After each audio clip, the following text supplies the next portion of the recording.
Ever since people began going underwater seriously, whether for scientific exploration, searching for treasure, industrial work, for military purposes or recreation, the trend has always been to go deeper and deeper.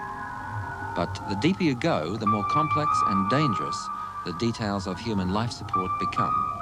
The need for continual research into diving techniques, equipment, and the physiological and psychological effects of higher pressure on divers has become crucial to their survival. At the West German Air and Space Research Institute, on the outskirts of Cologne, an underwater medicine laboratory has been established with one of the world's largest and best equipped deep-water diving simulators as its key element.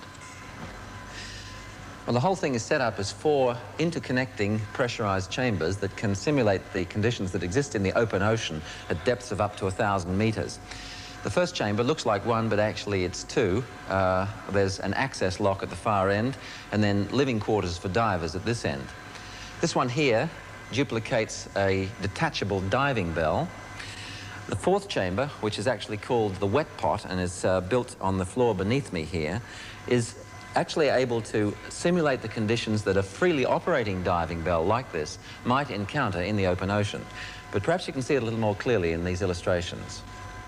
In an open sea situation, an oceanographic research vessel might be set up something like this. Divers breathing special gases under extreme pressure could operate from a diving bell at great depths, returning to the safety of the bell when necessary, and then be lifted up to the surface, still under pressure, to be connected on board ship to the recompression chamber. In the simulator, the recompression chamber and the diving bell are virtually the same as those that are used at sea, but the big chamber beneath, the wet pot, which is filled with water, can also be pressurized so that it is equivalent, as I said, to being anything up to 1,000 meters beneath the surface.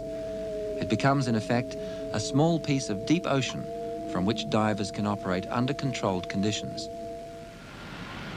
The interior of the wet pot is some 3 meters in diameter by about 4 meters high. When experiments and trials are carried out, it takes a morning to fill it. It holds around 20,000 liters, close to 20 tons of water, which can be salt or fresh, as well as heated or cooled to almost any desired temperature.